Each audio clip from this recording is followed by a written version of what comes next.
Fellas, we are back, man. This is our first Money Mondays, man. We get into the bag, helping folks get to the bag. How y'all feeling? I'm feeling Welcome good, to bro. Money I've been Mondays. looking forward. I've been looking forward to trying this new content format out. So hopefully we get some good feedback. But yeah, I was excited. I was excited coming out of the weekend for today's recording. How you Yeah, feeling, yeah, Rodney? I was excited too. I just got back from Detroit yesterday. And yeah, I was thinking about this all weekend. Just like our new, you know, yeah, how we're going to go about, doing scheduled programming and stuff like that, and how we're going to dive into, yeah, just some of the money aspects of stuff. And just inform you guys on some of the new things that are going on. Speaking of money, let's just hop right into this. So one of the things that we talked about on the last podcast was the Greenwood and the Gathering Spot situation. The title of TechCrunch was like, "What's going on?" And that's pretty much how I kind of felt. A lot of people felt like that. A lot of different speculation. Documents were saying, "Hey, look, uh, the Greenwood doesn't feel like they have to pay because the numbers weren't right." And then the other guys are saying, "Hey, we have not gotten paid," and all these different things. Fast forward, so over the weekend, there's been some progress made. Fast forward real quick, and I'll just briefly read, um, or I'll just do a TLDR. Essentially, it said, "Yeah, we're all good now." So, Make I it don't know make what you guys sense, take from man. that. I don't know what you guys all take from that, but that doesn't help with the what's going on question that everybody had. Because now it's like whatever was going on last week, like Yeah, what's really going how did it on? get resolved? Right. Yeah, Exactly. now we really want to know what's going on before we all read the headline. We're like, it might be something up. We just scratched our head, but now people really about to investigate. Like, wait a minute. Y'all had Yes. all these lawsuits, y'all going back and forth in court, people saying somebody's lying, somebody not getting Yes. paid, and now y'all like, you know what? We good now. That mean, honestly, what that means to me is somebody wrote a check. Somebody wrote a check. Somebody solved this by just paying up. And who knows? Who knows who it was? Obviously, they're both of those companies are highly connected to Paul Judge. I'm not gonna speculate and say it was him. I wouldn't be surprised if he got on a phone call with Yeah, both the CEOs of both of those companies, like, what the hell is going on here?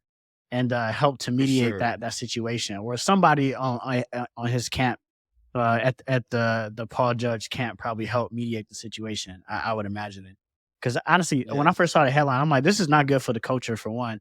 But two, I'm like, there's Yeah. already like at least I don't know. I guess I don't want to say all black people are not the same. We're all different. We all have different experiences. But at least in my circle, in my experience, there is a known stigma or stereotype that black people already have a hard time working together. We already have a Mhm. hard time when it comes to like dealing with money together, right? Like it's always trust. It's trust. There's always trust issues, right? Like most black families can't do business together. Most black friends can't do business together because there's always something to happen. So when I saw that headline, I was like, damn, this just adds to Yeah. that narrative, whether it's true or not. Sure. But anyway, I'm glad to see that at least it's solved, but it's still a head scratcher for me at least. I hope Nah, it's really 100%. solved.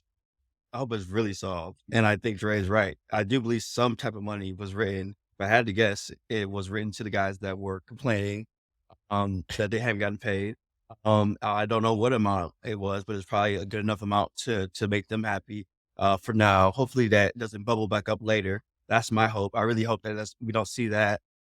It kind of reminds me of we every now and then, if you watch hip hop podcasts or listen to things like the Breakfast Club, or just go on Twitter and an artist will just randomly pop out say, "I'm not getting X, Y, and Z for my music," or whatever. And Yep. then suddenly the record label, comes out and, they have their side, but before you know it, like there's some agreements made behind the scenes and everything's all cool, and this kind of feels like one of those situations. It just happens to be tech, which is interesting. Nah, 100%. And I think just to provide a little bit of context for this, I didn't know Greenwood was valued at $325 million, right? And if you think about that in the context of just like black tech startups, that's one of the most valuable, like, black tech startups in the world. You know what I Mhm. mean? And so that definitely was it was a very pivotal, like, situation, especially for the culture. Imma keep it a stack. I called it out on the last podcast. I told you, man, Mr. Ryan Wilson has that effect. And yeah, they didn't wanna go to war with my man. That's what it was, man. So, I'm glad to see that got resolved. Let me ask y'all a question. How much would y'all have needed to like sweep that under the rug? Because my man's name was all out there. I don't know, like it didn't look good. So if you was the founder on that end, what would have been enough for you to be like, you know what, I'm gonna take it? Because I think I read one article. I might be wrong here. Hopefully, I'm not misquoting, but I think they said they owed him about $5 million because I think it was the earnout that was being held. It might have been more than that. But let's say it was 10 million. Let's just say it was 10 million. Yeah. Well, look, I can't. Here's what I'll say. I can't speak to their personal circumstances or anything of that nature. Uh, and I would say it would have to do with what facts I had in the situation. Now, Greenwood had allegations, so I want to say that if I was a founder in this situation, I would be looking at the allegations and determining how true are these allegations, right? Now, I understand that I feel like I owe $5 million. Now, Greenwood is saying that I've lied about something in the financials. Um, that's something that I know and I should know as the founder. And so what I would say is, what I would do would be based off of what I know is the truth of how we ran our business. Um, Mm. Let's just say these guys are completely, guilt-free of doing anything funny with the financials. I need all that money before I stay quiet. Um, I need all the money. I need all 5, 10 million. Uh, Give granted that I've done nothing wrong, um, Mm. given that. But I did something wrong, maybe it's less. You know what I'm saying? If I see like, okay, I made a little misstep here, okay, I Mm. get that. Maybe but if I'm guilt free, no, I need all that back. I need all that. Yeah. Yeah, I think for me, it would depend on a few things. Like, one, it would depend on, like, okay, how like, what are my future cash flows and kind of, how certain am I on that? Because if there's opportunity for, like, those future cash flows to, like, continue to grow, then there's opportunities to, maneuver, potentially as like, as an individual business again for the gathering spot. But that also comes with qualms around figuring out, okay, if an acquisition did go through, how do we untangle that? And so those are going to come with certain costs. And then additionally, like, just thinking about all the legal fees that kind of would have went into this, I would have considered that. And so I think from a cost standpoint, and just the business of the gathering spot, taking that type of capital up front probably makes sense, because in the long run, if they were to kind of, be back by themselves, they probably wouldn't see that kind of money, if we just being honest. You know what I mean? Like, Yeah. unless they're having some crazy margins, and then, to keep it a stack, like, Paul Judge is the one with the tech credibility, right? Mm. People write checks because he's on the cap table, because he's built those relationships. And as we all know, just kind of navigating that venture capital, realm, that's what matters. So when you say you got Paul Judge, chairman from SoftBank and Panoramic Ventures, Dr. Paul Mm. Judge, the conversation is different. You know what I mean? And so just having those pieces on the board, it's a different game to be played. And so while the gathering spot definitely, I feel like, has more brand equity, than Greenwood, I personally don't think many people across the culture are probably as familiar with Greenwood compared to, like, the gathering spot. I could be wrong on that. I don't think they had the leverage in terms of, like, that when it came down to the money. They were just gonna, like, the opportunity cost was we're gonna end up losing out on more than just, probably just settling. And so that's kinda how I'm seeing it. Is Greenwood Are they an online only bank or do they have like physical branches? Do you Nah, know? man. So Greenwood operates pretty similar to like Chime and Simple Bank and all those banks, Cash Oh, App, etc. So okay. they're built on top of another bank. They just have the I software. see. I see. I see. Okay. Yeah. That makes sense. Okay. So they're just a marketing company, basically. Yes. Yes. Yeah. Yes. Okay. Yes. Interesting. All By the right. way, I love Simple, but until it closed. I love Simple. I had Simple account, everything was Yeah, fine. I used to use them as well. It closed.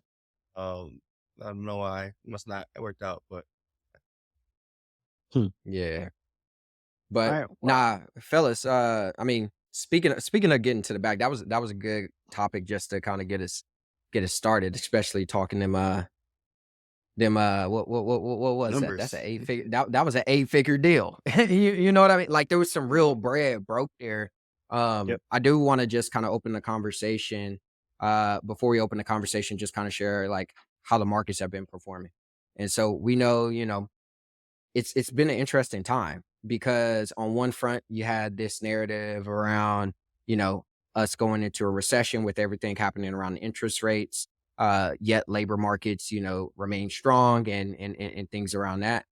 But on the other hand, we saw the explosive nature of AI, right?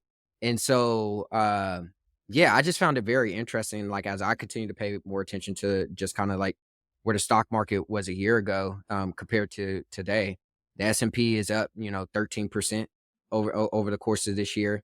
The Nasdaq, which is, for people out there that don't know, is heavily tech related. It's up almost 25%. Even crypto, which is crazy to think like, you know, within the last year, we saw Ethereum, you know, literally go from being upwards of 4,000 all the way down to, below 1,000. I think at one point it has rebounded up to, 1850. And so it's up 54% over the year. And then even Bitcoin, which dropped even crazier. I think even it dropped below 10,000 at one point in time. It's up to 29,000 and it's increased 75% year over year. Right. And so, yeah, despite everything that's been happening in the economy in relation to the Fed, um, it's been very interesting to see these different, asset classes, rather if it's equity or crypto, perform relatively well. What are y'all thoughts when y'all kind of hear these numbers? I chop it up to these big corporations getting rid of work from home, man. Like getting people back into the Mm. office.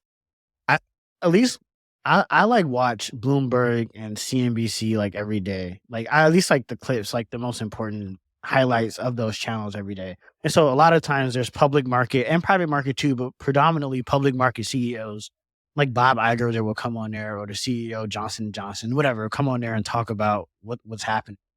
And I think the common theme that I hear across all these executives, no matter what sector they're in, or no matter how large the company is, or really no matter if it's a private sector or a public sector company, is a sense of urgency. It seems like now, like there is just a productivity like push, like wave that's happening across many industries in the US. And I suspect like this is probably happening internationally as well, because a lot of these public companies are international companies as well. So, the growth and this need to like, get back to work isn't just in the US alone. So yeah, I think it's really like I'm seeing it at least being spoken about at the top. And so when you talk about like some of the results, I think that kind of echoes the sentiment from how these executive teams are wanting to operate. And so, yeah, that's what I've been seeing. And I would say I would also couple that with like earlier this year, I think there was some major layoffs last year as well, but earlier this year there was some major layoffs from a lot of the big tech companies like Meta, like Microsoft, Alphabet makes some cuts. I mean, pretty much everybody did. And so I think too, you just had a lot of companies get them more lean, right? And so they cut out a lot of those employees that probably weren't performing the best. You had a lot of duplications in roles, so you had people that just doing the same thing. And so I think you're starting to just see companies get more lean, strip out some of that redundancy. And I think that's starting to show in the numbers at least. And so I think that may be some of the inputs that may be driving some of those results.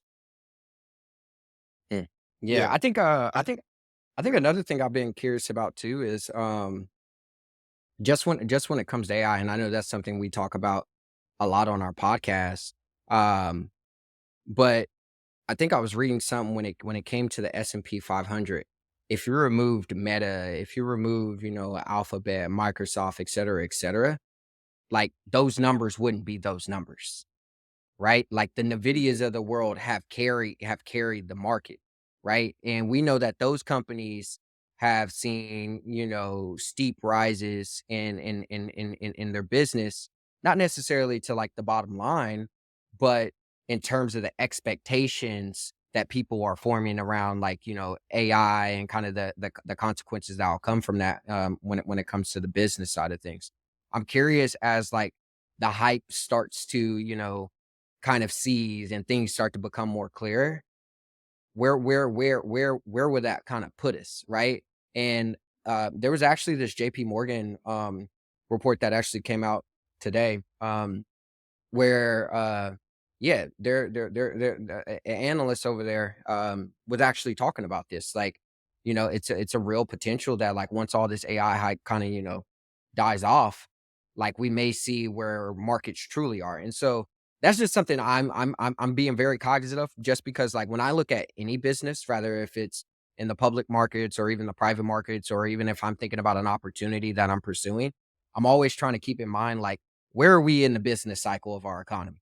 You know what I mean? Like, is there blood in the water so things are on discount, or people are running away, and maybe I should run forward, or is this something where everybody is running towards it? And I think that's just something like, as we talk about these stories, and as we talk about these numbers as listeners, I definitely encourage y'all to just really do your own research, but more importantly consider like, okay, in the grand context of everything, like where in the market cycle does this put us in? Like different industries are going to be in different kind of cycles. But Rodney, what's, I'm gonna what's take your the thoughts, brother? Go ahead. well, real quick. I'm gonna take the counterpoint to this and say I actually don't even think we're in an AI hype necessarily. I think the hype may die Really? down. Yeah, I think the hype may die down in terms of like consumers talking about it. But make no mistake about it, I think we have hit a transformational point where we trying to take this technology. And I can't see a world where we stop. I can't see a world where we stop. And I think this technology is going to be so the exponential growth curve on it is going to be so steep that where it is today and where it's going to be in 6 months and where it's going to be in 18 months and where it's going to be in 5 years, I think is going to be distinctly different. And so what that enables, Mm, I think is hard to even imagine right now. So I don't think it's hype. I think like some technologies are hype and like the media may be hyping it up, but I think this is real technology that is actually being deployed and has real use cases now. And so I think those who take advantage of it, I think are going to see the fruits of that in the next several years. That I think maybe crypto, for example, which is often compared to AI, like some of those people may not be seeing that. Yeah, for sure. When I think about what you guys both just said, I started thinking about like the terminology behind what Brylan meant by hype and what Dre's talking about with hype. And what I originally heard Brylan, I was thinking, and my question to Brylan was going to be, well, you know, um, how long are you picturing this? Like, if we are going to call it hype, um, how long are we? How long to even start forming the questions around it? I'm starting to think, well, how long is that hype cycle? Because for example, um, let's just say we use the word hype. Let's take out what we all believe it is. Let's just say there's a lot of activity in the AI space. Um, if there's a hype cycle from now into, like Dre said, 5 years, that's a long time. Like we may not see a lot of different things going on. Like it would be difficult to. It almost sounded like Bradley, you were saying when the dust settles, will we see more of what's going on in the market? And what I was thinking, what in my mind was, well, this, quote unquote hype may be a 5 year hype cycle or a bull cycle, whatever you want to call it. And in that case, we won't be seeing for a long time. yeah. Because there's so much activity going on. And it would be very difficult. Now if you were saying something else, like or if we were saying something else where it's like this is only gonna this activity is only gonna last for 12 months, then it's easy to wrap your mind around maybe like companies that might be effective and whatnot. But I think it's gonna be. I don't see a world where this stuff slows down. In fact, I just see it, to be honest, continuing to compound, and then also because the use cases are so um the use cases with AI are so much more valuable than they were with crypto. And I know people who are in the crypto world or have been in Web3 may not agree with me, but keep in mind, I bought crypto for the first time in 2015. And so I get it. Like, there's useful value. And by the way, I'm talking about Bitcoin specifically. Um, there's useful value in that world, but there, to me, seemed like a lot of what it lacked, and the reason why there was a hype cycle, which ended, was because ultimately the place that we were trying to go, or place that everyone was trying to go with three, it wasn't consumer enough. It wasn't like the reasons made sense, like decentralization or DeFi and all the reasons, all that and the principles made sense, but from like, is it useful to me? That didn't fully translate across. Whereas with AI, to me, it seems like the value of it is so much easier to translate and also continues to build and build and build. Even when I just think about the fact that, you know, um, these chat agents that are through text, but also we're turning them into live chat agents, through phone calls. I just saw a bot that you can set up a bot with 5 lines of code that can make any type of call for you. You can order a pizza, whatever. I'm sure some kid will use it for some prank calls or whatever. You know how that goes. But the point I'm trying to say is that those are all like crazy use cases that I see speeding up. Like, 'cause people are building all these different tools, and people are just gonna build on top of those tools. So it's kind of interesting in that way. Um, but I know I said kind of a lot there, but just to sum it up, the hype cycle, um, I'm more aligned with Dre. I don't know if I would call it a hype per se, but if it was called a hype, I think it's going to be a long one. It's going to be some years, and and yeah, we like if we need AI dust to settle to see like information, we might be waiting a while. Yeah, yeah, yeah. Nah, last thing I'll say on that before we just kind of transition is I think it's very important to separate like technology hype and market hype. So like I Sure. agree with you that the use cases are there, and I don't think the technology is gonna slow down. Similar to like, the whole, atomic bomb thing. Like once they open that can of worms, like there was no slowing it down. And I think that's Mhm. true with AI. But I think in terms of the market, the financing, right? We know these market, like especially Oh, the private markets, they're working off of comps. sure, And regardless sure. if you're in the private market or the public market, you in there to make money, and there's this thing called a price too high. And so theoretically, if yeah, like say for example, like the JP Morgan guy, was saying, if the markets were to drop, as we've already seen, valuations drop. So think about all these AI companies that have raised at all these crazy, valuations. If they're not, coming back with some money, those valuation they potentially could have a down round, leading to exactly what we've been seeing across the market or whatever. But we could go down that whole rabbit hole. If you're But saying, speak it, yeah, yeah, go ahead. if you are saying that maybe, for example, like right now, AI evaluations are overinflated, I would probably disagree with you on that. And maybe they do come back down to a more like a reasonable level. But there will still be market demand for AI companies, and I also think it might require a shift in investors' thinking as far as like available funding dollars. What I mean by that is, oftentimes I've seen investors, if they have an investment that they do, and it fails, and then let's say they meet another founder and it's doing something similar, but it's in their own unique way. I found that a lot of investors, if they've invested in something that looks similar, they kind of have that hesitation. They don't want to like invest again in that like space or that type of product. And I think with AI, investors are gonna have to change. That Hmm. they can't think like that with AI. I think they have to think a lot different. Because it's I just so dynamic. I think they're gonna have to think different about like capital allocation in general, right? Like I think that if investors assume that financing AI companies will be the same process that financing every other company has been, I think they're mistaken. Because today, and as the tools start to get more and more advanced, the assumption generally is that anybody can build anything much faster with less resources, with less people, with less human capital, with less things in general. And so if you take that position, then a 15-year-old on an extended, Christmas break home from school can launch a SaaS product, right? And that SaaS product can be transformational for whatever business chooses to adopt it. That doesn't mean that has to be $100 million business. That could be a $20 million business. It could be a $10 million business. It could still be a great. It could still be a great business. And so, yeah, I think there's like, yeah, to your point, Brylan, there's like marketing hype, which is like oftentimes what we see in the tech space. But I'm thinking more broadly about like the technology in general. And I think like investors, again, if investors are thinking that the funding will look the same in the future as it did historically, I think they're sad. I think they're sadly mistaken because there's no way that we Yeah. can, that I think in my mind, that we can build a more advanced technology that has reasoning capabilities and can write code and do all these things. And you still need to raise $5 million to launch an MVP. Why? You don't need it.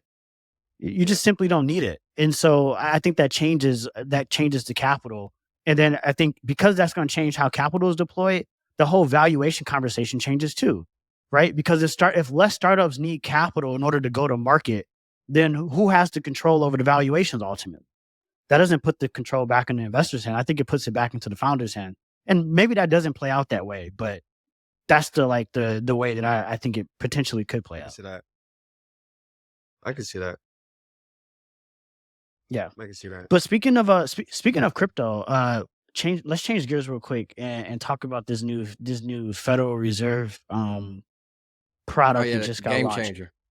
Yeah, which is crazy. Like I don't know about y'all, but it's not often that I'm hearing about the Federal Reserve dropping products and like actually releasing products that people like that everyday people can potentially use and care about. Like sure, maybe like the big banks care about like products that the Federal Reserve drop.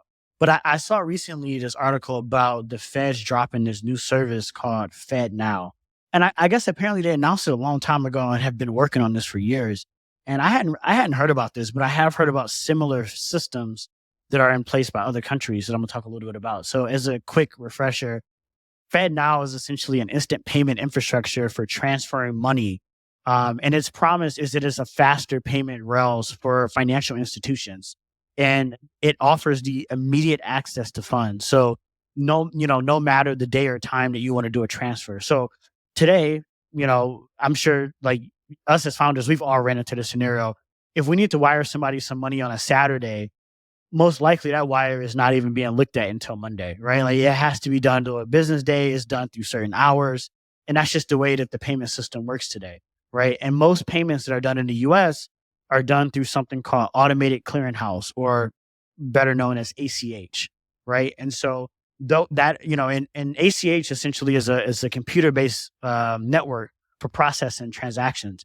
And that system has been in place for quite a long time and is very slow, is very costly. And so, what the feds are doing with Fed Now is incredibly innovative because it's going to enable people to do same day transfers, no matter what time it is, no matter what day it is, no matter if it's a Christmas holiday, no matter what, you'll be able to do instant same day transfers immediately. And there's a couple countries that have already wrote like that have something in place like this. Like India has been using something like this. Brazil has been using something like this for a while. And so internet, like from an international stage, the US has kind of been looked at as kind of being behind the 8 ball on this. And so finally, we're at the point where this service is launched and there's going to be some incredible updates that I read about that they're going to add. And to put this in context, Brazil has a similar system. I think it's called Pix, and I have some quick numbers here. So in Q1 of this year, that payment service Pix processed 8.1 billion transactions versus 4.2 billion transactions done by credit card and 3.8 billion transactions which are done by debit card. So what that means is that more transactions for the first time have actually been done by this centralized payment network that the Brazilian government has rolled out than the legacy systems that have been in place for a very long time, right? And so that just goes to show the superiority of these services that the governments are starting to release. Now, I'm sure there's some counterfactuals to these services, right? Anytime you have the government, getting more involved in payments and like offering these services, you got to kind of at least question the incentive. But nevertheless, like from a consumer standpoint, the product service that consumers have been able to tap into have just been much better. And then the last thing I'll say about why this is really important is because right now today, with the way that the current payment infrastructure or the payment, the current payment infrastructure set up in the US, it is really geared towards disenfranchising people of color, disenfranchising blue collar workers, disenfranchising immigrants. Because a lot of times, these immigrants, for example, have to send money to like family that may be overseas, and so the time delays in sending that capital can have real world effects to whatever family they're trying to send that to. The cost alone and just doing transfers, border transfers, is incredibly expensive, especially if you're doing that on a reoccurring basis. So you can just imagine how that starts to add up. But then the other industry that isn't really being talked about, that I'm really hopeful that can start to like chip away at, is the payday loan space. And so right now, like, I don't know if you guys know much about the payday loan space, but just some quick context: the payday loan space is a $33 billion market in the US. So it's really big. And on average, 1 out of 5 borrowers of a payday loan default on their loan, right? More than half of the borrowers who get a payday loan online default. So over half. So if you just go online and get a payday loan, you're by just statistics halfway likely, 50% chance you're going to default on that loan just because you're doing it online. You don't have to talk to anybody. More than 12 million Americans depend on payday loan. And then the last thing I'll say here, which is crazy, I didn't even notice this stat. Idaho has the highest average payday loan interest rate. Can y'all guess how much the interest rate is on a payday loan in Idaho? Just guess. Just throw out a random number. What do you think it is? I feel like 30. 25%. Bro, I wish. It's 652%. That's robbery. 600. That's robbery. And That's robbery. So That's let me robbery. connect No, it. that's Connect the robbery. thread. That's The thread here. that should be It no is, law. There's no laws against that. bro. No federal laws against that. There are. No. There's no federal law. But so different states have started to make certain laws that try to protect consumers. But this is across the board. Like in many states across the board, trying to get a payday loan is just incredibly expensive. Like you're paying hundreds of dollars in interest rates, or I'm sorry, percents in interest rates. And sometimes that adds up to hundreds of dollars, depending upon how frequently you're taking out these loans. And so going back to what the Fed is doing with Fed now, the reason why that is so significant is because they are planning to add more capabilities to it. And so today is mainly built for institutions, right? It's a protocol for institutions to use so that they can do faster transaction clearing versus the standard ACH process that is in place today.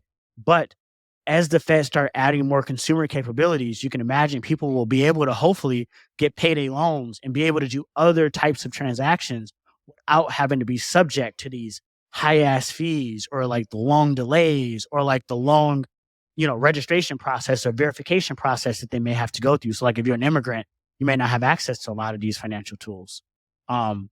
So yeah, I just find this to be really, really fascinating. I think it's going to be really big in the next couple of years. It might take time to get there, but I think in the next 5 years, this is going to be like the predominant way that payments get moved through the U.S. And I mean, we're the largest market in the world, so I think that's big in and of itself. So What two kind things. of what Two I'm things. hearing? Two Go ahead. things. Two things here. First, I want to tell the audience that in general, the terms for a payday loan, as far as time, is like your next paycheck or 2 to 4 weeks. So Mhm. those type of like interests on that is insane. Yeah. Like they're literally giving you the Yeah. money for like a weekend. Like you're better Yeah. off asking a friend. Like that is insane. It's The average terrible. loan is 2 weeks. The average payday loan is 2 weeks. So you're spot on, bro. It's 2 weeks. Yeah, that is actually a serious problem that's been brought to that I've heard about payday loans and how bad they are. But to highlight the numbers, and like it's much more serious than than I originally thought. That's really bad. Now, my second thing that I want to say is, have you guys used the FedNow service at all, or have you just pretty much like heard about it, or where you guys at with it so far? I haven't used it, and it's not a consumer product right now. So it is right now. It's like a protocol for institutions to adopt. So like your bank would need Mm, to adopt it, and then if you're got it. trying to do a transfer Got from it. your bank, then you would Got technically be it. using it because it's through the bank. So like if you have Chase or Bank of Got America, it. you most likely have used Got it it. recently, and just you just don't know. Got it. Okay, because the reason why I asked was because I was going to the FedNow thing, and I'm seeing a million different things, and I'm like, I don't know where to click. I don't know how to use it. I'm like, is anybody Yeah, like how do I get started? And like I go to application sign in, and then I tried Fedline and Web, and I go there, it's like authentication failed, and and it's like all in red and all these warnings. And I go back, and then it's like, if you're not supposed to be on this page, leave now, or there's severe consequences and all these different things. I'm like, so I'm clicking out. 'Cause I'm like, I don't know what's going on. Like, I'm sorry, yeah, I just clicked the link. So I'm just it sounds like FedNow is a good thing. It's just uh clearly I just got confused on how it works.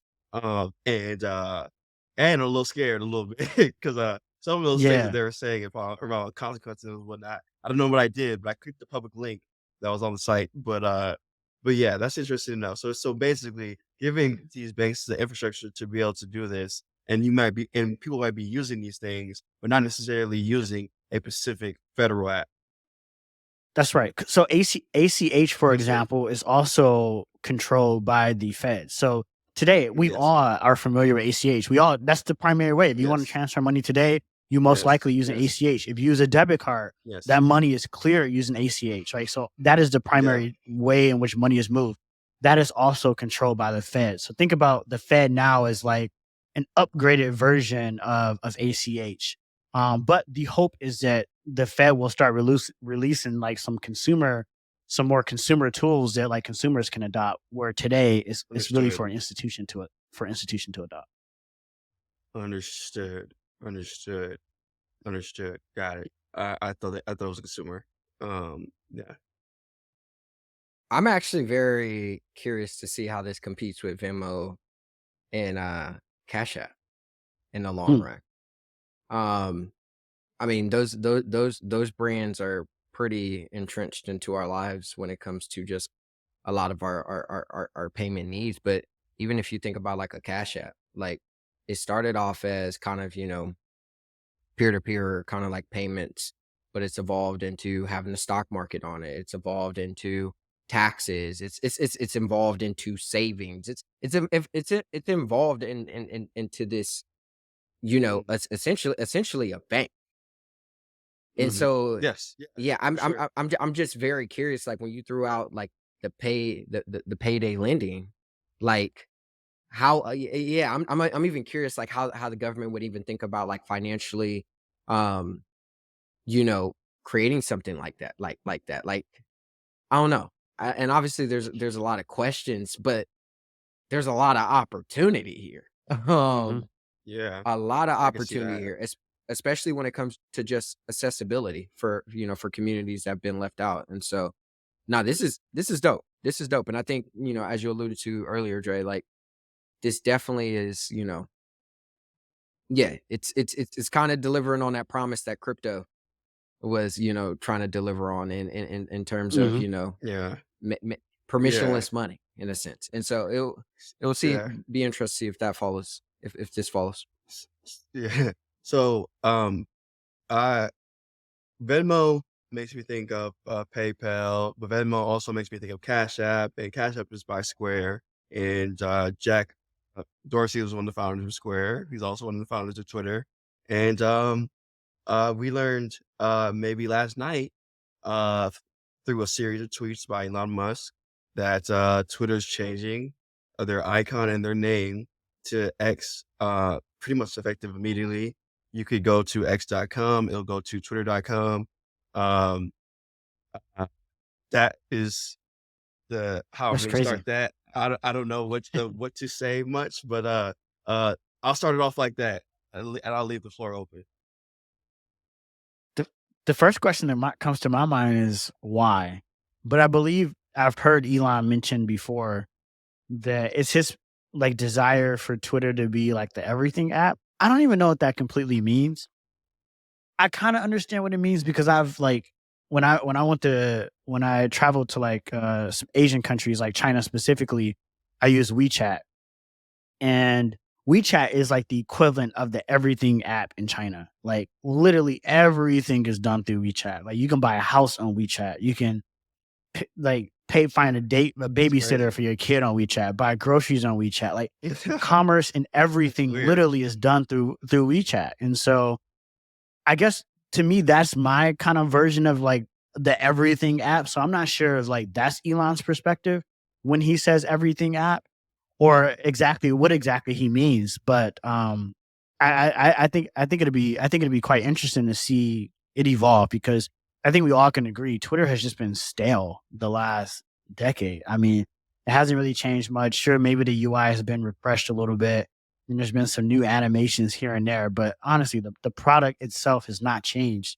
And so I like the approach that Elon is taking, which is like coming in, shaking things up. Some things may not work, some things may work, but the only way to really know is just like make drastic changes. Where I think historically Twitter has taken such a micro approach to changes that it's been hard to see it as a consumer. And the way Elon is doing it, you can't ignore that shit. You're gonna see the changes immediately. So Yes. I can appreciate that Fast. as a consumer. Yes. Riley, what about you? What's your take? I got some thoughts, but I'd like to hear Yeah, what you yeah, got yeah. going on, Riley. Yeah, and so, a few things because, uh, even how I came across, like, Elon's vision for, what he wanted, you know, X to kinda be, um X to be was when I first read about like the PayPal mafia. And earlier today, the writer Walter Isaacson, he's the same writer that wrote the biography for Steve Jobs. He wrote this, and I thought it was very, very interesting. But he wrote, in the days leading up to his takeover of Twitter at the end of October 2022, Musk's mood fluctuated wildly. I am very excited about finally implementing X.com as it should have been done, using Twitter as an accelerant. So he's actually telling, Walter Isaacson Mm. this as like he's writing the biography. He texted me out of the blue. And I guess he texted him at 3:30 a.m. and hopefully helping democracy and civil discourse while doing so. He said that he would turn it into the combination of financial platform and social network he had envisioned 24 years earlier for X.com. And the crazy thing is, like, he went on to tell this story around like Elon was really pushing for, the changes that he's starting to implement now with Twitter. Um, back when, they merged with PayPal, and him and Max Levchin ended up getting into it right around this. And so this has been something that's been on his heart for a minute. And the new Mm. CEO of Twitter, what she said, and some people were making fun of her because they were like, "Oh, this is poor PR or whatever." But I thought it was pretty clear in terms of what she was talking about. But she said X is the future state of unlimited interactivity, centered in audio, video, messaging, payments, and banking, creating a global marketplace for ideas, goods, services, and opportunities. It will be powered by AI, right?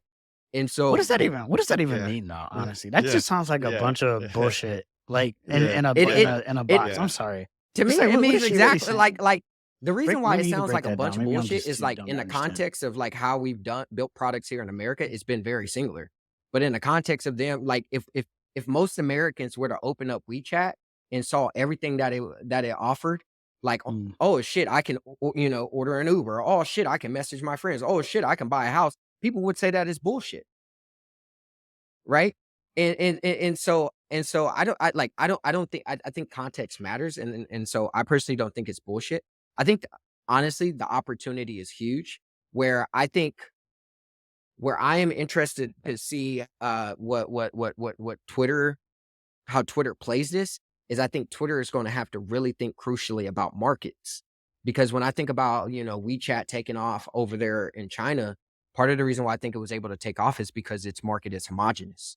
Versus over here being in America, it's a very heterogeneous, market with all types of different people. You know what I mean? And I think that does play a part in it as a product, but also it as a business becoming, being able to kind of, deliver on that. And so, yeah, I personally don't have no hard, like, I'm not going to sit here and be like, oh, I'm leaving Twitter. Like some people Mhm. have been saying, and then they're still on Twitter the Yeah, next week. yeah, Like, yeah, yeah, I mean, come on, yeah, we know that's I, I, I, we I yeah, think it's going to be cool to it's just just see a it fake play out. outrage. Yeah. Yeah, I think it's going to It's be cool fake to just see outrage. it play out. I It's think you're it's right though. fake I think there outrage, is like I think there mhm, is a massive opportunity there. I just didn't understand from her tweet, like, what is she saying? Like, I guess I hate when executives speak yeah, executive talk. Like, I don't like executive talk. yeah, Like, just say normal mhm, talk. Like, what are you trying to say? Like, just sum up what you're trying to say in a simple to understand way. Like, what is Twitter trying to be? Like, what is this platform for payments and marketplace and like backed by AI? Like, what does that even mean? I mean, I don't know. yeah, Maybe it means a lot to those that like understand that. But I feel like for the average Twitter user, you will see that and be like, okay, how does that change my experience? Does that change my product for experience? Does sure. that mean I'm gonna be able to do more? Mhm, Like, I'm not gonna just is it just Twitter plus like Square Cat mhm, but plus Cash App where I can just like send money to people? Is that like what they're talking about? Like yeah. what is it? I still don't think like So it's quite clear like where Twitter is going. Although we all agree yeah, like the opportunity for a mega app in the US is big, but like that's really broad. right, so I wanna speak to a couple of things here. One, uh and this actually, Dre's making a very, very good point around the language that's being used and the clarity of it, considering the fact that Dre's actually even a step ahead here, and the fact that he's used WeChat in these other countries. I haven't even used WeChat. I understand the concept of WeChat, but I have not visited China. I have not used it. I have not needed to use it. I understand this idea of being able to do a lot inside of, but I have not experienced it. I have no idea even how it looks. And so, um, so imagine if Dre, has even used Dre's used this product, and he's been in China, he's visited China, he's used these things, he's seen the experience, and he's still confused. Like that says something. But I also speak to just in general. I do think the CEO's message came off very tone deaf may not be the right word, but it's just that, like, speak to your audience. Twitter is a very, very large platform, and they've made that clear over these last few months that there's a lot of people on this platform. That message is not going to be consumed clearly by the majority of people on the platform. The words, first of all, on first glance, the words can, from my take, um, the word choice, for example. Sometimes it's just down to word choice. Speaking high level and talking like in such a way where it's like it sounds sophisticated, but we can't really grasp concretely what you're saying. And it makes me think a little bit about the history of how this all started back when, I know that I do know that X has been something that's big in Elon's thing for, over a couple decades. And I believe that's one of the things he first set out to do in America with payments, etc. Um, and correct me if I'm wrong. I believe there was an acquisition there with like Zip and X and all these other things and PayPal. Then that started off that. But since then, Eli has primarily worked at what I would call in the world of what we call atoms, right? Or just physical world, right? And so it seems like those products Elon can communicate pretty straightforward because they're pretty concrete. Hey, I want to make electric cars. Hey, I want to make solar. Hey, I want to make a space tunnel. Hey, I want to get us to Mars. Those are concrete things. But the how is very difficult. And that's what all his companies have been working on. But in this world of this app that he's talking about, um, this is not concrete because it's more of a bits and software thing. And so I think he struggles to to actually say what he's trying to say. I do believe that he has earned the right to have uh my trust or some level of trust in my sense that he's onto something and he's right about something.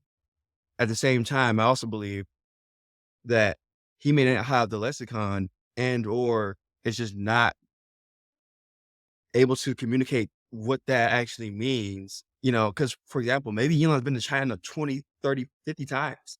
And he has said in his experience using WeChat, it's like, these executives made like they go to China all the time.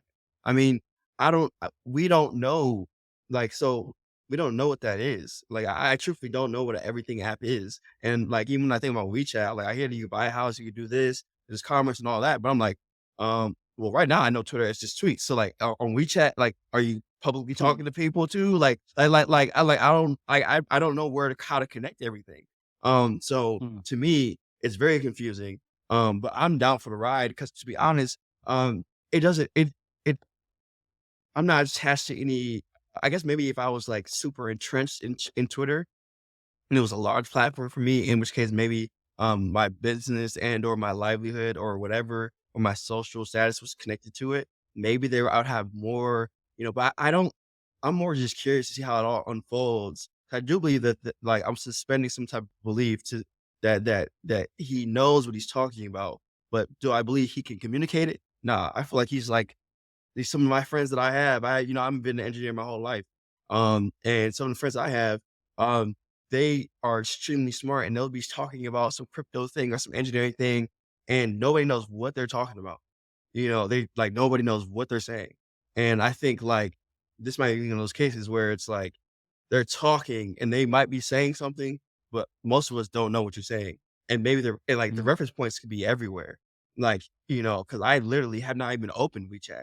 So I can't even start there. Hmm. Like, so where do I start in my mind? You know, like, uh, it's hard to grasp that. But I could Yeah. see why you would What? take the user base. We'll have to do it. We'll have to do a whole deep dive, a whole nother episode on WeChat because I think WeChat is an incredibly fascinating company that has Mhm. honestly pulled off something that nobody else has pulled off. Even Meta has tried to copy them. I think that's why Mark bought WhatsApp, right? Like initially, like that was a huge No, right. driver behind why he bought WhatsApp, which made sense. At the time, I thought the acquisition was like ludicrous. But then when I went to China and I saw how ubiquitous WeChat was, and then in other Asian countries too, I'm like, oh, this makes sense. Like this, Mhm. this just makes sense. Yeah. Um, It, Now, so let me ask you. my 2 Let me cents ask a on question. Let me let me ask you a let me question say though. this because it's related Why to do we this. need WeChat? I'm sorry. Okay. Okay. Without WeChat, is it just that it would be too complicated? Like, why do we need an everything app? I'm not understanding that piece of it. Like, why do we need one app that does everything? Like, am I missing something or am I confused well, go or ahead, is it just Brylan. that Go ahead. it's just beneficial?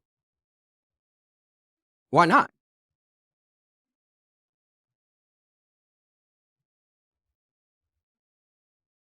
Yeah, that would be my question. Like, why not? Because I feel like, Mm, yeah, I think okay. I Sure. think. Sure. I Well, mean, I think it go ahead.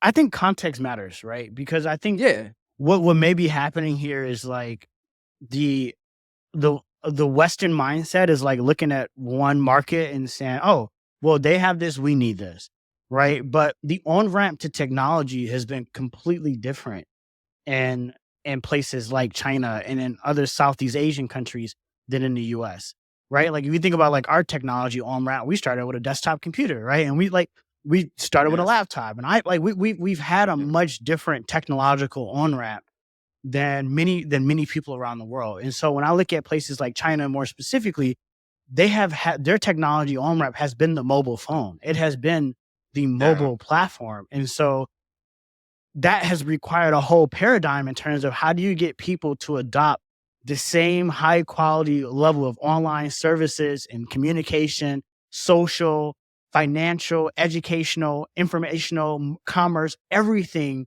that the Western world has had access to, but the portal has been a desktop computer or a laptop or whatever the case may be. How do you bring that to people through a small handheld device? How do you do that? That has just been a totally different problem. And so I think the US is looking at that and we're like, we're looking at the solution, but the beginning problem was just fundamentally different, I think. Facts. And so Facts. I think Yeah, that's that's what I'm where the trying to understand. distinction is. And so, yeah, so Yeah. to answer your question, Rodney, I honestly don't know if we really need an everything app in the US to the same degree as to why why that was a reasonable question maybe 15 years ago in China, because they didn't need that, right? Because Yeah. again, the starting point was different. I think our starting point Yeah. is a little bit different, so maybe it's not as needed as much. I don't know. Yeah. Yeah, yeah. Yeah. No, I think that's a very good point, and I think, in Kai-Fu Lee's AI superpower book, he talks about how, as China was just starting to build itself up and, leapfrogging, different technologies and things of that nature. From day one, China has always been AI and data driven. And Mm. so going back to being able to provide like quality of services, the more data I have on somebody, like the better. And so I do think like that context matters. And then also just the dynamics of of business. And so it may not make sense, like similar. I believe crypto doesn't make sense in the US, but like I think when it comes to Elon, this is what I was going to say earlier. I think it's I don't think it's fair to, and I think honestly, I think it's irrelevant for him to have to articulate his vision clearly right now to the public. Like, I think it Mm. makes sense if, you're an early stage founder because you Hmm. still either got to build a user base or you need to go get some customers. But if I have, a quarter of a billion people on my platform, and regardless of what I say, y'all are going to come back and y'all are going to use this. Why do I have to make sure that it's clear? Like, Because you I are don't. trying, because yes, let me tell you why though. Let me tell you why though. Because you are doing it. It'd be different if you weren't saying nothing and all these changes were happening. But you are trying to communicate it. So now, because you're trying to do it, now I'm saying, okay, you're not necessarily doing it in the best way. Now, if Elon and the CEO weren't saying anything and they were just doing these changes in a silo, in which case we didn't know and it just happened over time, then yeah, I would get that. Yeah, I don't have to explain my vision. We don't have to explain our vision. But what I'm saying is, you are trying to explain it, and it's not resonating. That's what Jay was saying earlier, is that what is everything that a CEO said, what does that mean? Like it'd be different if they weren't saying anything. My thing is, But does it I why hear you, Bradley, but why does it have to resonate?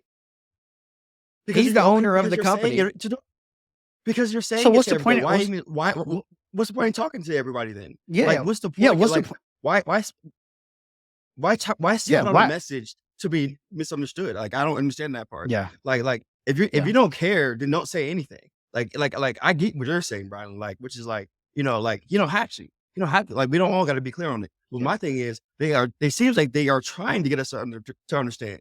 So, which I say they're not doing a good job at doing that, unless they don't care at all. And that's a different conversation. But to me, it seems like they're trying to get people to understand, and yeah. they're missing the And I mark think on it. I personally don't think so. Like, just Hmm. because, like, similar You to don't this think they care? whole no, right? Because it's similar to this Greenwood and gathering spot. Then it Bad might be publicity bullshit is still then. publicity.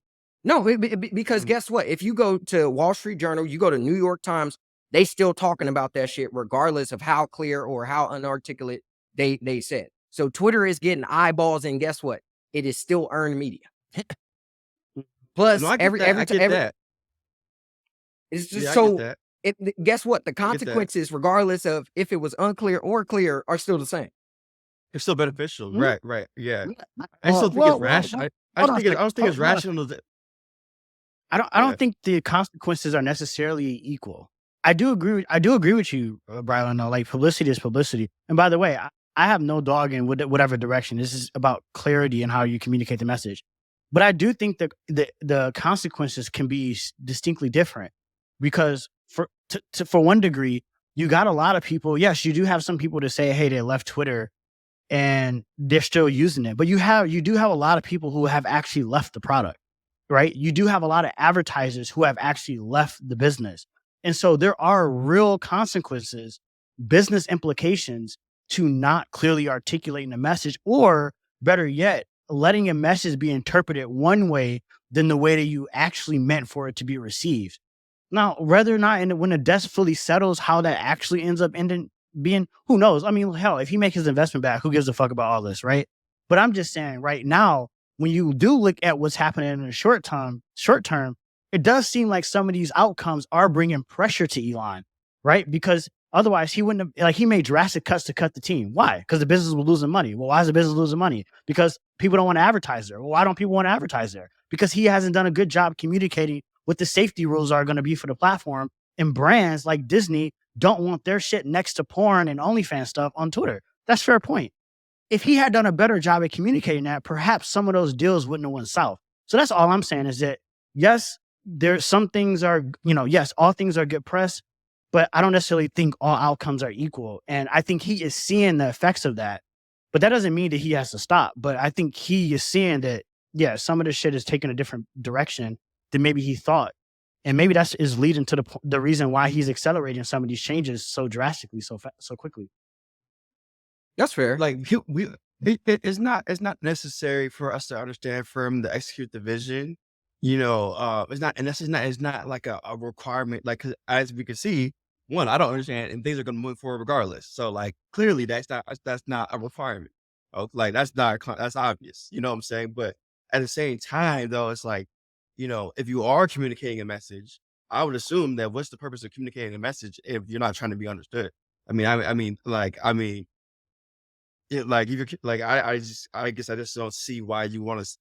I just don't see the point of talking about it, and if you're not trying to be understood. The whole point of speaking, it would be to transfer a message.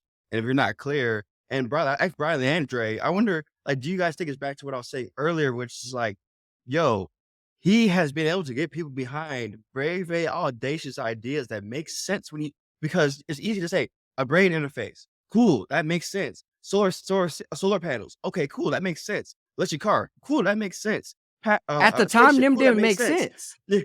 No. Hold on. No. Hold on. No. Success didn't. No. Success wasn't guaranteed, but the idea always made sense.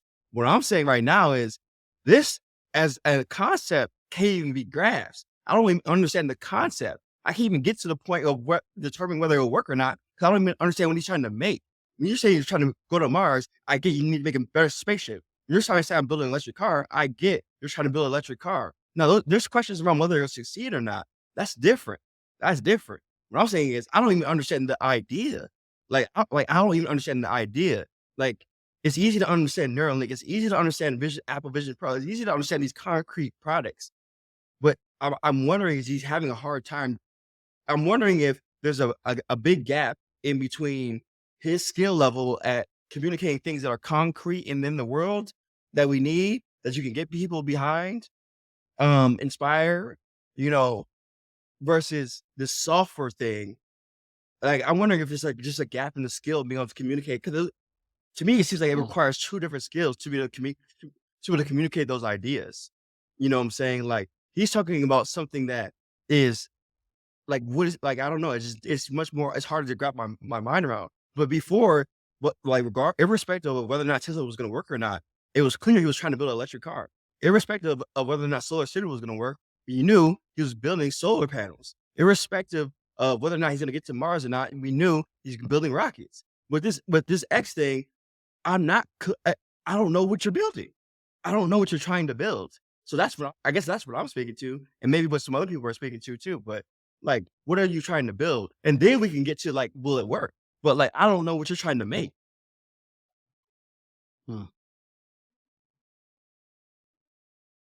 Yeah, I don't know. I feel like I'm on the other side because if people would have said like, yeah, I feel like you're back on in my the side. day. I do feel like you're on. I do feel like no. I actually think we're on the same side. I'm not gonna lie to you. No. We're not on the same side. And the reason why is I fundamentally believe that the quality of like what one builds is correlated with how well they communicate. And so he's built fucking rockets that have went to space and somehow can land. Like he's built the most, the most sold electric vehicle on planet Earth. Can I pause you real quick? Like, Can I pause you real quick? Did you go ahead. say that you believe that the communication is connected to how well you build? Did you start there? Like, just to be accurate.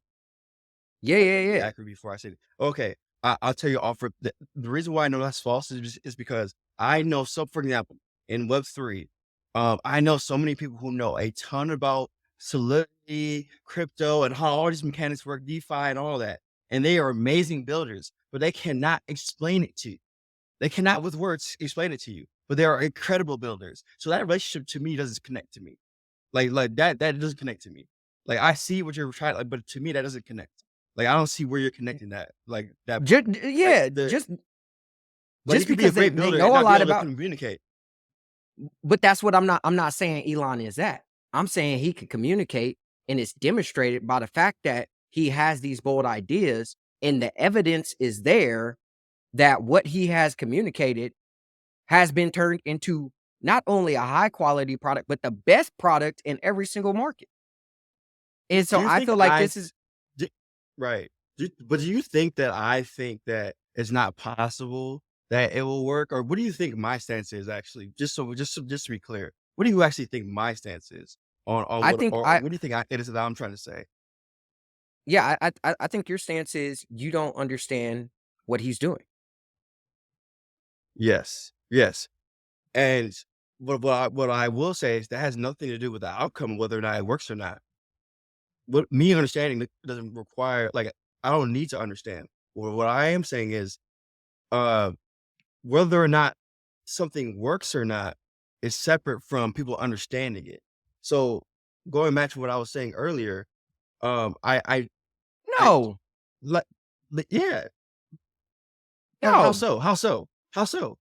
How so? Oh, because there's a communication that is necessary to make something work. But then just because something work, like just because something technically works does not mean it works as a business. Like we've all like there's plenty of people that have Yeah, I get that. an I get that. I extensive get that. amount of I get that. knowledge I and get can that. make No, I something get that. technically work, I but get can't that. market Yeah. that bitch, can't sell Yeah. that bitch, can't Yeah, make a I get that. business. Yeah, I get that. We're on That's the what same I'm page with saying. that. Yeah, we're on the And same page with that. We're on the same page and with what that. I'm saying is Elon cannot only communicate like he's demonstrate there's the evidence, like rather if it's Yeah, you're him pointing to or succeed. whatever. Yeah, right. You're So pointing to the so you're giving evidence him of benefit him of the being able doubt. to succeed. But yeah, but I'm doing the same thing though. That's what I'm saying. We're on the same. That's why I'm not understanding what's the difference between how we're looking at it, because I'm doing the same thing. I'm actually have more benefit of the doubt because I'm saying I don't understand what he's doing, but I'm gonna get, because I see his track record. I believe. Hey, I'll just sit back and see the ride. That's what I'm saying. You know what I'm saying? But my critique is, are you not communicating it clearly? Because, like, my critique is on the clarity of the message, not whether or not I believe he will be able to do it or his credibility. I believe he right now, to be honest, I believe right now at the stage, let me ask you all this. At the stage of career that Elon is at, I do believe that he can come up with ideas and say things that don't entirely make sense, so people will get behind him at the current stage he is in life right now. I do believe he can do that in his career. He can come up with something and people will For say, sure. with Brian say, hey, look at this track record. And they'll come behind it. What I'm saying is the track record though comes from the more concrete things, in the past. And so he's used to just like all the ideas before, they may not have been evident. Will they succeed? Yes, that's true. That was not evident to everybody that anything that he did before would succeed. That was not evident to everybody. I'm with you on that. I'm with everybody on that. But at least we knew what he was building. Yeah. Like at least Maybe we knew what he was maybe building. maybe perhaps this is coming down to a simple thing is maybe Elon has a vision, but maybe he just doesn't know what everything is gonna be just yet. It can literally just be that simple. That's true You can't too. communicate That's true something he too. doesn't know. We're assuming that he knows it all because he's communicated or articulated a vision. But I mean, the vision doesn't tell you everything, right? It directionally tells you that he has this perspective of using Twitter as a catalyst to build Mhm. a super app. Maybe Yeah. he's defined still, maybe it's to be determined in his mind Mhm. what a super app is. Because again, Sure. Sure. there's a proxy that I've already mentioned, like the WeChat, right? And then there's what Uber is trying to build as well. They're trying to build their own version of a super app now where you can do more things to help your daily life beyond just getting a ride back and forth. So I think it's a spectrum, and maybe right now he just purely doesn't have the whole vision. But I think we all can agree the man has done extraordinary shit. So I don't think nobody ever Yeah. questions like Yeah. We're on Elon's agreement. capability. Yeah. nobody Yeah. ever. No, I mean, not people on do this question his podcast. capability. Not on this podcast. Yeah, none of us question his Yeah. capability, but people do question his capability, which is crazy. That's a whole nother conversation. I'm gonna Yeah, keep it a that's the stack with weirdest you. one. That's the weirdest I'm one. gonna That's keep the it a weirdest stack one. with you. I think part of the issue is context and timing, right? Mm. Because if say for example, if Twitter did have the payment system the way like the way he envisions, right, and he said that same exact tweet, hmm that we probably wouldn't be sitting here saying that it's a lack of clarity. And so I think What do you mean? it's What do you mean? because we would be able to see we would be able to see more of what he's alluding Yeah, to I in got you. terms of being concrete. Because we can't Sure, do it sure, right now. sure. We can't Sure, do sure. payments right now, or we can't do. Only thing we can do is just send tweets, right? So I to your point, Brian, if we had more capabilities, then perhaps it would be easier to kind of see what he's talking about. And so Yeah, I think that goes to the point. We got to just kind yeah, of wait and see. sit back and wait. Wait and see. Yeah. Like I have this belief that that's why I think Brian and I'm not gonna lie, I really think that I think that we really believe that whatever he's going to build, he will I think we believe that he can build whatever he has in his mind. I think we both believe that. Um I just I just don't know what he's building. And like to Dre's point, maybe he doesn't entirely know either. And it's a his head's in the clouds. It's a vaguer vision. I know how like that goes. Um uh, and and and that's what I was saying earlier. I'm down for the ride 'cause I don't know what he's building. I don't know what he's doing. So I really just I don't know what he's doing. I tried to read the message and I'm like, I don't get it. I don't get what he's trying to do. I don't get why we need it. I don't get but you know what? Just because I don't get it doesn't mean that one, I won't later get it at a future date. For example, like Riley said, if there are payments in the platform, yeah, okay, yeah. As more information comes out in a more practical way where I can see it, maybe that will become more clear to me. You know what I'm saying? But at the same time, I also understand like there's a but I wonder though, like, for example, would somebody like Mark Zuckerberg be able to communicate something like this better than Elon would? That's more of my question because Mark Zuckerberg has been focused on primarily software his entire career. I mean, up until obviously Mhm. like the Oculus stuff. But like well, I guess what I was thinking about is I don't know if they have the same level of communication around social media, um, They're and what they're both bad trying to at it. do. They're both bad at it, bro. That's why the media Yeah, was yeah, bashing Mark. What was it? Not too long ago because of the metaverse, right? Nobody yeah, to this day. I don't yeah. I know a don't get single that either. person who can accurately articulate Yeah, in very short, succinct, and clear terms what is sure. the metaverse. Can anybody I don't really know. explain it? No. So to your point, I think it's just goes to show a lot of times executives, and I think it's just a natural thing with executives at that level. And I think Jeff Bezos said Mhm, this is like mhm, he was like, I don't. His executive team is not thinking about the current quarter. They're not thinking about the current year even. He was like, we're thinking several years out. And so I think a lot of times, like executives, they're living so far into the future and sometimes the things they say is so far into the plans that they already have context around and insight into it fails to translate properly in today's terminology to people, right? We don't know like what metaverse mean today, but yeah, in 5 years we're gonna look back at it and be like, oh shit, the metaverse is obvious. The metaverse is this place we go to, but or is this set right, of things we right. use, or whatever the case may be. I guess yeah. I guess I have a follow-up question then for the podcast then. Is it just easier to communicate, things that are built in real life?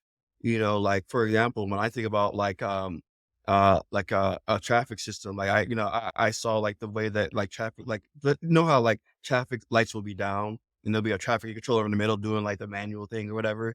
Yeah. And it made me think like, oh, that's literally like a whole person that's been trained to do this. And there's a way that you do this right and efficient and safe, right?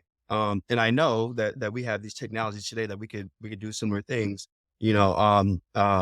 Hypothetically, you can imagine in the future.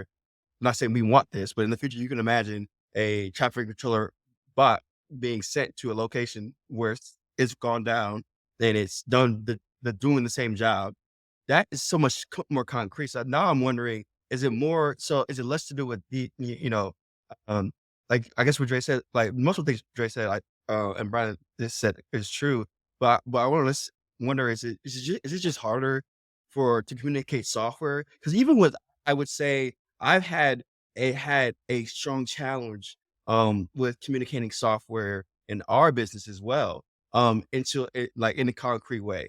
And it took a lot of work and a lot of effort. And now here's the thing though, over time, you know what I'm saying, investors, partners, people who have passed have seen our vision because things have came out and it's become more clear.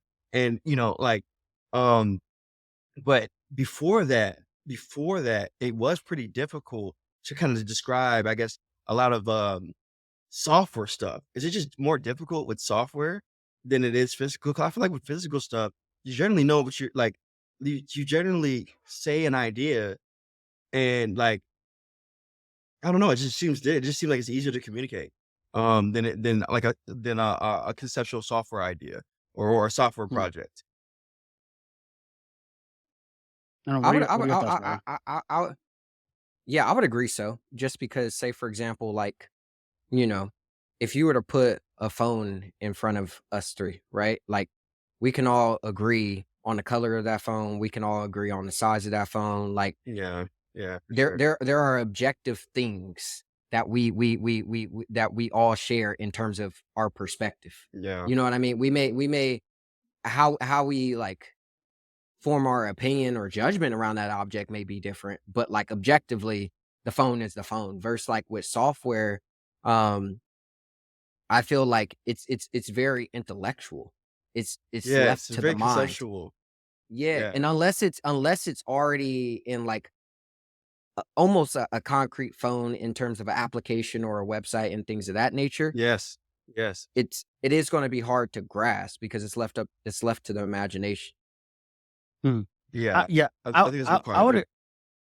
would agree with that. I think too, like I think any idea, whether it's software or hardware, I think any idea is hard to communicate if there is not like a frame of reference to the audience that you're trying to Yeah, communicate it to. Right. And I think yeah, like what Steve Jobs did a really good job at is he didn't talk about the technology or anything. Like yeah, it might have been obvious, but what he did was just bring a simple frame of reference that anybody can understand. So like when the iPod launched and he said 1,000 songs in your pocket, we don't give a fuck how it happens or what. Like we can just all yes, conceptually see like how the hell do I even fit a yes, thousand? We can't even yes, physically see how we can fit 1,000 songs in our pocket, right? But it's yeah, but again, like it's easy to see it when you communicate it in that way. And so I think the lesson there is like if you're trying to communicate an idea, yeah, whether it's software, whether it's hardware, whether it's complex, whether it's simple, whatever it is, yeah, it's this concept of just anchoring that idea with a point that's already understood by the audience because that helps you translate the yeah. idea much more effective than anything. You know what? You know what, guys? This reminds me of early days of Save, where, I have a hacker's background. I've been coding since I was 13 years old. I know a lot of things about engineering that I just happen to know. I take for granted, right? And I would say that when I was going to these meetings, it wasn't translating. Like, I've had people, mentors, people at high, institutions that we respect in tech tell me like the vagueness of it, like they are like, can you please get down to like the concrete? And I found it so difficult. But you know what's so funny? The one thing that changed with the success with Safe, um, especially amongst investors and also just general people, was connecting the concept of identity verification with the symbol that we all know, which is the blue check on social media. Like, now I didn't no longer had to talk about the encryption and why that's important and the encryption keys and all and how that whole network is important. I just had to say, "Hey, look, inside your inbox, there will be a blue shield and blue check mark, which signifies that person is someone you can trust and it's coming from a verified authentic like a verified device." That was different than what I was saying before, which was more of what it was conceptually, but as far as what I needed to communicate, was like, "Hey, look, this is what you see." And it's like it clicked then, but it wasn't clicking before. And that's just one example out of many others where, a concept is difficult unless people have the, yeah, like Dre said, like a reference point or an anchor. And that's like, oh, that's a big one for founders. Something that, like an anchor Mhm. for sure, without a doubt. Is a I big highly I highly anchor to something recommend that people already know. I highly recommend every single founder read it. I honestly I read this periodically just because it's just good reading. It's a blog post by Stuart Butterfield called We Don't Build Saddles." And he talks about this, about like how you articulate an idea to a potential consumer or a customer rather. And the principles in which he talk about are applicable across anything, whether it's like you trying to communicate something to your spouse, to a friend, whatever. It's like removing a bunch of the jargon and just like framing it around like an anchoring point. So I highly recommend that. We should drop that in the show notes. I think anybody can learn something from that. But Yes. switching gears real quick, Yeah. we got to give a shout out to the culture real quick before we go for sure. My man's Magic Johnson just closed a big deal. We talked about this on another episode before, but we kind of high level. I think at that point it was just announced, but obviously there was a whole formal process that they had to undergo to really solidify it. But Magic Johnson officially, in conjunction with a another group led by Josh Harris from Apollo Management, have acquired the Washington Commanders for a little over $6 billion, and this is the largest purchase of a sports franchise in history across every sport, not even just the NFL. So whether it's Major League Baseball, NBA, soccer, everything, this is the highest acquisition. Um, and so yeah, just shout out to Magic for just making it happen because not only does he have a football team now, but he's also a part owner of the Los Angeles Lakers. He also is a part of a group that owns the LA Dodgers as well, and I'm pretty sure they own the women's basketball team and I believe a soccer team as well. So I think Magic in general, it seems to be building out this very strategic portfolio that encompasses sports and entertainment because they're also acquiring the venues to a lot of the to where these sports teams are playing at, which in and of itself brings concerts and a whole bunch of different revenue besides the live sports itself. And so I thought that was really interesting. And so I did a little bit of research because I'm like, $6 billion for a team, that's a lot, right? But I want to put it into some context, right? Like how much money or profit are these NFL teams actually generating? And quite frankly, I didn't know much about it. And so I did a little bit of research and saw that, and some of these numbers are probably adjusted because time has gone by, but in 2021 at least, the average operating income, so this is profit or often referred to as EBITDA, was 177 million. So after all expenses, everything, contracts, everybody getting paid, these businesses are bringing in about 177 million. And again, I'm assuming that's creeped up probably to 200 million in terms of average since 2021. So things have grown a little bit. Um, and that was a record back then. And the average NFL team in 2021 was 2.8 billion. And so for them to buy the Washington Commanders for 6 billion, that's twice the average in 2021. So that just goes to show how fast things have been growing. Um, and yeah, I just think this is a seems like to be an asset that has a ton of room to grow. The NFL just signed an $11 billion TV deal sponsorship, which will last for 10 years. Um, Last year, and so that's going to bring 12% more revenue to NFL teams. And so again, if you're thinking about buying an NFL team, like in terms of timing, I don't think Magic and that group could have struck the timing any better. So yeah, what are your thoughts on that? Shout out to those guys. Shout out to those Yeah. guys first and foremost. Magic continues to, um, just do what he does. He was great on the court. He's great off the court, and he could be kicked up with his feet up right now, and he's not, and he's taking control. And shouts to him. I don't really have much to say about the deal other than I'm I admire it, and I admire Magic Johnson and his team for getting this done. I hope, and looking forward, I hope that he sees the returns, just like all of the other owners over these last, few decades have with these investments. So, just shouts to him.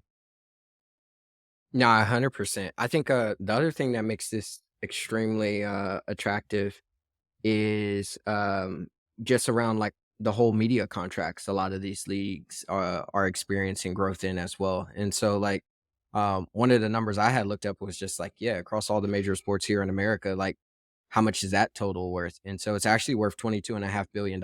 And that's across the NFL, the NBA, NHL, MLB. And the NFL actually has the largest television contracts. Mhm. And I'm pretty sure the way those contracts work, correct me if I'm wrong, Dre, but like that money that kind of goes into the revenue share agreements with the Yep. different teams. If yeah, and so Yep. that's very important. And so nah, kudos to him. Just because there's not I think even before Magic, owning this NFL team, when it came to like just black owners in the NFL, there hasn't been like a principal owner, meaning they've owned more than 30%.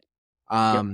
And I think what Condoleezza Rice and her name is Melody Hobson. They actually are owners of the Denver Broncos, LPs in that for that team as well. And so it's good to get a black man, on the cap table for one of these teams because yeah, black women actually beat us to it. And so yeah, Yeah. I'm excited to see that. And one Yeah. last thing I want to touch on too is was what I found to be even really fascinating is how Magic actually pulled off this acquisition, right? So he's partnering up. So he's not coming to the table with 6 billion cash on his own, although I'm sure he's like incredibly wealthy, independently wealthy. But he's coming to the table with some really deep private equity folks, So, Yeah. Josh Harris, not a lot is spoken about him, but I mean, he started Apollo Global Management.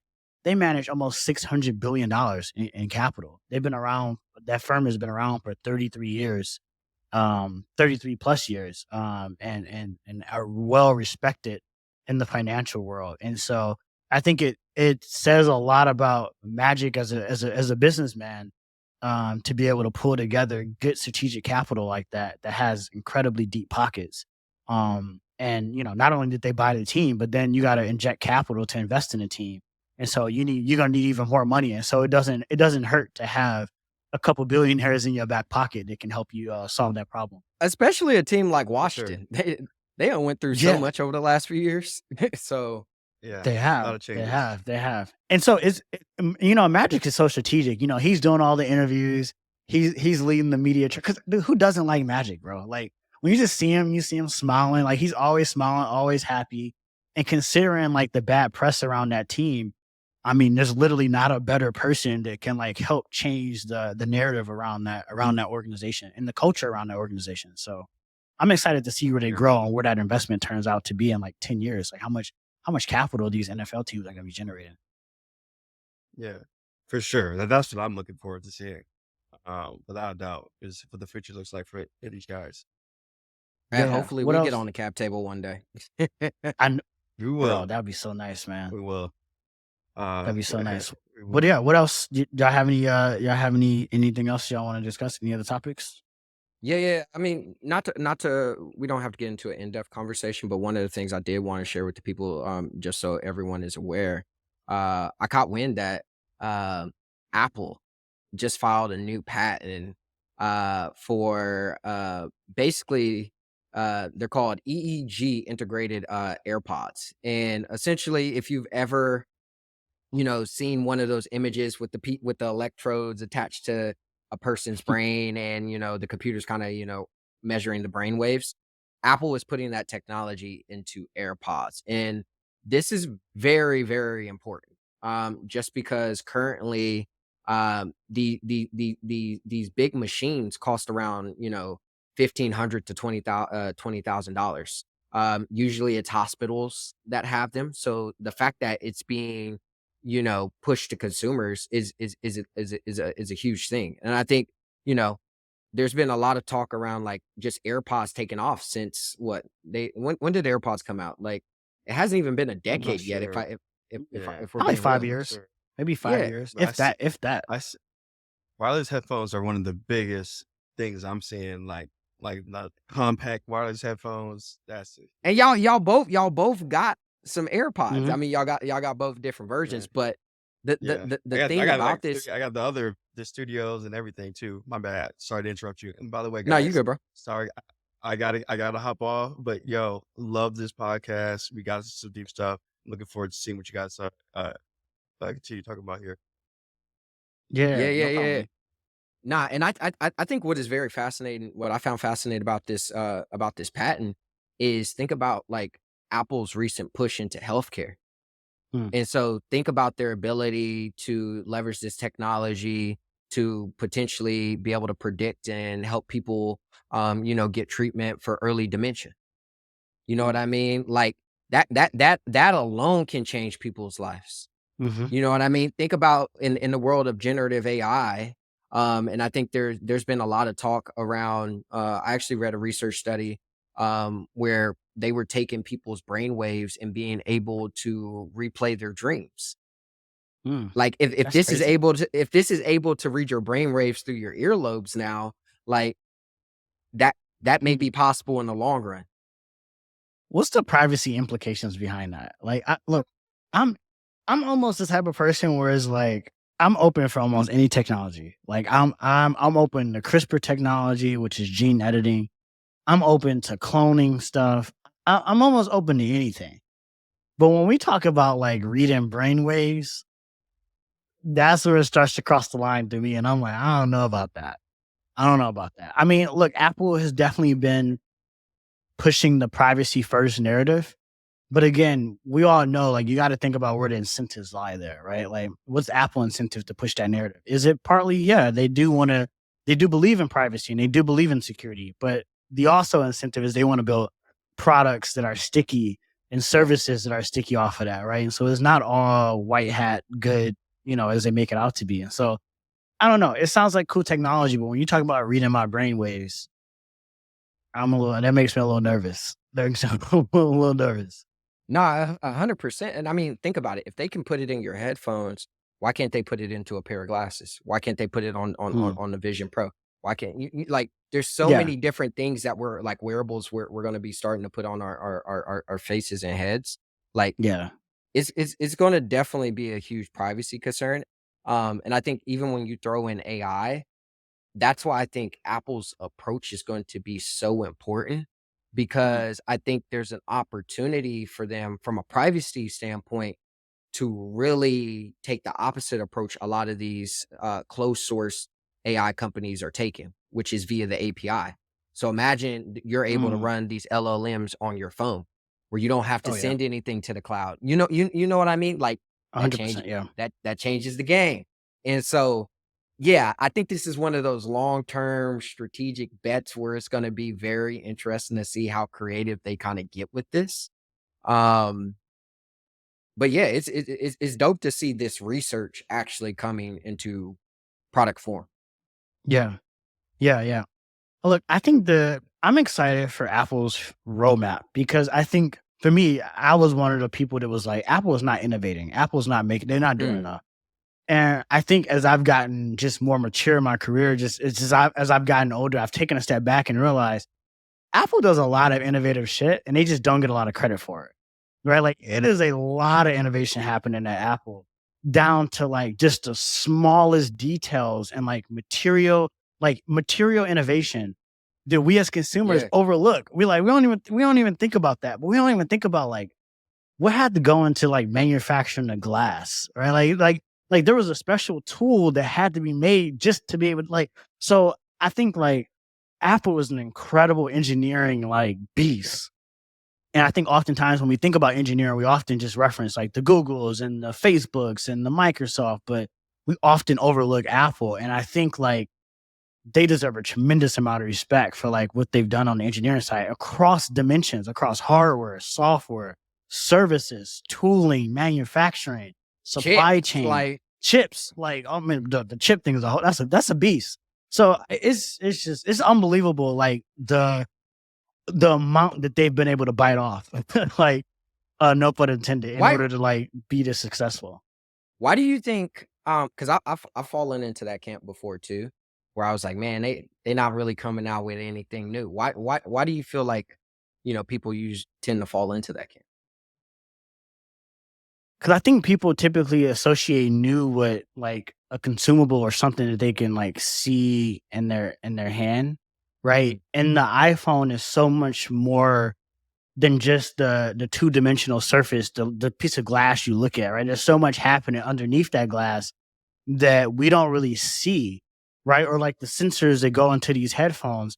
You know what what I've learned about Apple, they'll put a bunch of sensors into stuff and don't even activate it, don't even tell you about it until they do the iOS release update in September. And it's like, oh shit, this works out of the box. This works with this new update. And so I think consumers, if there isn't like a marketing cycle associated to the innovation, we assume there's no progress happening. When that's obviously not the reality, right? In order to innovate at the scale that Apple is innovating on, there's a ton of innovation happening, and it's just it's hard to talk about every single thing. So I think maybe that's what it might be. I don't know. What are your thoughts? No, I definitely agree with you, and I think, I mean, they've just chosen to do a lot of things that, unless you have a deep interest in it, it's not sexy. Mm. Like, most people don't have a deep interest in silicon. Most people don't have a deep interest in making glass. Like, you know Yeah. what I mean? But those Apple is I would say that the cool thing about Apple is, like, they're in a lot of boring businesses. Um, Oh just yeah. in terms of, like, their supply chain. Mhm. And so, yeah, I think it's just, especially in a world where we've over sensationalized tech companies, like, tech companies are, some of these CEOs are, the new rock stars. Like, Mhm. yeah, we want the sexy thing. And I think you can say that for a host of other companies too. Like, think about, like, SpaceX. Like, while SpaceX gets a lot of, like, attention, I don't think the average, like, consumer, that, and I would say the average consumer is someone that's on, like, an Instagram or even, like, Mhm. a Twitter, is really paying attention to them. No. Like, space ain't sexy. Oh, you landed a rocket. That's not, most people wouldn't see that as sexy. And I think there's just a different level of intellectual just curiosity, and appreciation that comes with, like, just admiring, like, yeah, the fact that it seems so simple, this will always be true. Simplicity is hard to achieve. 100%. Simplicity is hard to achieve. Yep. And yeah, if if I feel like that's what Apple, the fact that Apple has, they nail that every time. Every every time, like, that's, yeah, it's hard for people to admire that thing. That's facts. That's fact. Last thing I'll say, I was telling my girl about Oppenheimer because I went to go see it. You wanna go see it? And I went to go see it. We don't have to do any spoiler alerts, but I wanted to go see it. And I was Alright, telling her, man. I'm like, this is a big movie. I'm like, this is a big deal. This is like the story. I'm like, the story behind this is big. Like what they did in the 1940s with the Manhattan Project is an engineering and organizational marvel, right? Like it is Facts. so many things to like take away from there. And she was like, okay, well, I don't really want to go see it. It's cool. You go see it. And You I'm went by like, yourself? I went with my brother. My brother's in town. I went with him. And I'm like, she can't appreciate like the engineering. Like, I don't know, she can't appreciate it. But like for me, I'm like, yo, I can't even believe they did this. And then like, I don't know, it's just crazy. It's just crazy, man. So I can appreciate I can Yeah. appreciate the boring details that go into just like keeping us alive in the modern world, right? Or just like keeping life as what we quote unquote call normal. I can appreciate some of those esoteric details that go into it, and yeah, I can appreciate it. But I think that appreciation comes from, like, not an admiration of what was necessarily achieved, but the process they went through to achieve that. Yeah. Like, think about it in the context of just the Manhattan Project. Like, quantum physics, like, in Hmm. quantum mechanics in general, like, th not many people understood that on planet Earth. Right. You know you Yeah. know you know what I mean? Yeah. And Yeah. you just happen, think about this too, because I remember when I was reading up on it, so many of those people that were on the Manhattan Project, they were Jewish. Like, Albert Mhm. Einstein was left Germany to come to a because he was Jewish. And, like, Yeah. think about the only reason why they left, like, timing had it that Hitler was there and wanted to persecute these people, so they moved. Yeah. And so information moved. And so now we have this unique Mm. opportunity here in America, and somehow we understand. Think about it. At the atomic level, we understand protons, neutrons, electrons, and oh shit. Well, if you bind them together, one thing happens. If you separate it, another like Yeah. that. And so I feel like it's an admiration for the process of like Yeah. Yeah. that's where the beauty lies, man. 100%, bro. Because that shit was hard. Like, bro, like, there's like levels to stuff, bro. But like, there's some shit that I sit back and I'm like, yo, that was hard. Like to build a nuclear, like an atomic bomb was hard. To get a man on the moon is hard. Yeah. Landing rockets like in the way Elon is doing is fucking hard. And so like, you gotta like appreciate those people that are even willing to like take the hard challenge because most people turn away from the hard shit. They're like, I'm not doing that. And so you got to shout those out who choose to run towards those hard problems, like Oppenheimer, right? Like the Elon Musk, like the Jeff Bezos, or those people. And even some people that we don't know about. Like again, Oppenheimer is not a name that was really well known in American society. Like, Yeah. not really. Not really, but honestly, he's probably been one of the most important people in the modern history for what he's done, low key, and he's not really that known. So that just goes to show us a lot of people in the background that contribute so much to just keeping the system running. So yeah, you gotta appreciate those folks.